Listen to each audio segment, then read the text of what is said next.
조금 전에 우리 취재기자를 통해서 얘기 들으셨습니다만 정부가 표준 단독주택 공시 가격을 발표를 했습니다. 결국 중요한 게 이제 이게 이렇게 올라서 우리 이제 그 집을 단독주택을 갖고 있는 분들한테 이러한 세금이라든가 이런저런 부담이 이제 얼마나 늘어날 것인지 이게 이제 가장 큰 관심사인데요. 오늘 그래서 저희가 에스크로 대표로 계시는 정현태 세무사를 전화로 연결하겠습니다. 세무사님 안녕하세요. 네, 안녕하십니까. 정현태입니다. 예, 표준주택 공시 가격이 한 9% 넘게 올랐죠? 네, 그렇습니다. 2018년도에 한 5%, 5.51% 정도, 이번에 9.13% 올랐으니까 한 3.62% 정도 상승이 된 걸로 이제 나오고 있습니다. 그렇죠? 그 중에서 이번에 이제 현실화율이라는 관점에서 이제 토지하고 그다음에 이제 공동주택이 있고 일반 단독주택이 있는데 이 단독주택에 대해서 현실화율을 좀 높여야 되겠다. 토지라든지 공동주택에 비해서 너무 비현실화되어 있는 실제 시가 대비로 봤을 때 이런 부분이 있어서 요거를 51.8% 시가 대비로 봤어요. 이 정도였는데 요걸 한 53% 정도로 한 1.2%포인트 정도로 이렇게 좀 상승을 시킴으로 인해 가지고 상당히 좀 현실화를 시키겠다라는 것이고요. 나머지 이제 토지라든지 이제 공동주택 같은 경우는 어느 정도까지는 그래도 좀 상당히 현실화되어 있다고 보는 것 같아요. 토지는 한 시가 대비 한 62% 되거든요. 공동주택 같은 경우에 거의 68% 이렇게 돼 있으니까 상대적으로 요 이제 단독주택 부분을 이제 손질한 면이 있습니다. 글쎄 말입니다. 네. 서울은 이제 표준 단독주택 기준으로 해서 17% 올라 제일 많이 오르긴 했는데 이제 저희가 오늘 대표님을 전화 연결한 이유도 예를 들어서 서울 같은 경우 공시 가격이 17% 정도가 올랐다 단독주택 같은 경우 그러면 작년 대비해서 올해 이 단독주택 공시 가격 상승에 따른 세금 부담이 이제 얼마나 늘어날 것이냐 이제 이 부분이 관심사거든요. 그렇습니다. 그 서울 용산구 같은 경우에는요 35.4% 정도가 올랐어요. 그렇죠. 네, 그리고 지금 서울도 뭐 지역별로 편차가 심해가지고 평균적으로 한 17% 이렇게 됐다라고 이제 말씀하시는 건데, 근데 이제 보통 보면은 중저가 주택이라고 얘기하는 것들이 한 15억 정도가 기준이 됩니다. 근데 이게 실질적으로 15억 원이 이제 공시가격 기준으로 넘는 퍼센티지가 한 그러니까 1.7%밖에 안 돼요. 나머지 15억이 안 돼요. 그렇기 때문에 실질적으로 뭐 여기에 해당되는 기준, 물론 공시가격으로 제일 높은 건 한 270억 되는 공시가격도 있더라고요. 주택 중에서, 단독주택 중에서. 물론 그런 부분이 있긴 하지만은 아마도 대다수는 미미하지 않을까. 그리고 한 1.2% 정도 현실화율을 한 거거든요. 그래서 사실상 오히려 현실화율이 낮지 않냐 이런 얘기도 이제 나오고 있고 뭐 그런 상황이다 보니까 그런데 이제 그 세금 중에서 딱 두 가지 이제 세금을 생각해 봐야 되는데 재산세가 있고요. 종합부동산세가 이제 보유 단계에서 이제 세금을 내게 되는데 아마 재산세 대상 같은 경우에는 거의 늘어나지 않을 거고요.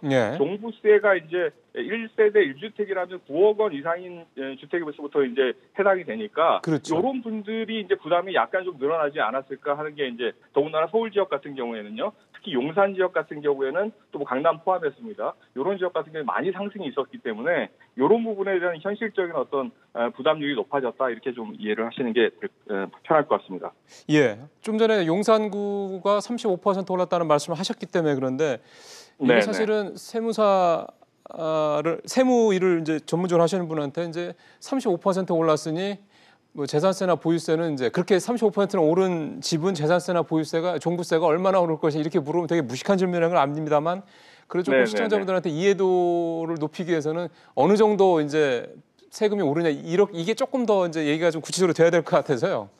일단은 해당되는 분들이 대단히 적겠지만 용산 지역에 살면서 더군다나 15억 원 이상의 이제 대비 이제 공시 가격이 있는 더군다나 또 주택 중에서 단독 주택을 가진 분이 얼마나 해당이 되겠습니까, 그죠? 만약에 이 방송을 들으시는 분들 중에서 아주 극소수겠지만 이런 분들은 상당히 세부담 지금 제가 말씀한 조건에 해당되는 분들은 상당히 세부담률이 올라갈 것이다. 라는 거는 뭐 어쩔 수 없는 거고 이거는 종합부동산세 대상이기 때문에 불가피하게 또 종합부동산세도 급진적인 누진세 구조로 되어 있기 때문에 30% 이상의 상승을 불가피하게 예상할 수밖에 없다 이렇게 봐야 되겠습니다. 근데 정부 방침은 이제 계속 어쨌든 뭐 올리겠다는 거 아닙니까? 그렇습니다. 이게 특히 이제 현실화율이라는 거를 되게 중요한 타이틀로 내세웠는데 이제 좀 불공평하게, 예를 들어서 여태까지 단독주택을 소유하고 있었던 분들이 실질적인 어떤 재산 가치의 상승에 대한 이익은 생기면서 사실은 그거에 대한 세금을 내지 않지 않았느냐라는 부분을 봐서는 앞으로 뭐 공동주택이라든지 토지에 비해서 이 단독주택을 소유하고 계신 분들 같은 경우는 현실적으로 세금을 앞으로 부담률이 점점 높아질 것이다라는 것이 아마 정부의 입장인 것 같습니다.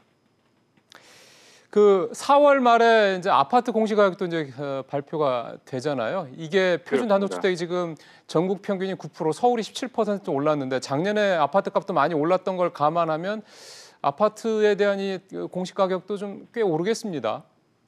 네, 아파트도 불가피할 것 같아요. 지역이 이제 지역별로다가 이제 사실은 용산 쪽하고요. 강남 쪽하고 뭐 여기 서초 이 정도 부분이고요. 나머지 지역들은 오히려 뭐 9% 진짜 전국 평균 9% 미만인 지역도 많이 있어가지고 원래 이 지역들이 그랬는데 제가 봤을 때는 부동산 경기가 전체적으로 이제 그러니까 우리나라 경기 가라앉고 있는 침체 국면으로 변한다고 보면 사실상 경제라는 게 스태그플레이션이 오지 않는 한 실물이 좋아질 가능성은 적거든요. 오히려 이제 이 공시 가격을 현실화시킨다라고 하면 올해부터 뭐 작년까지는 이제 불가피하게 부동산이 올랐지만 올해는 또 뭐 그렇게 또 경제 사정하고 맞춰서 생각을 해야지 설마 이렇게 현실적인 부분을 대단히 중요하게 여기는 정부가 함부로 이렇게 서민들이라든지 다른 여러 가지 이게 사실은 또 미실현 이익이란 말이에요.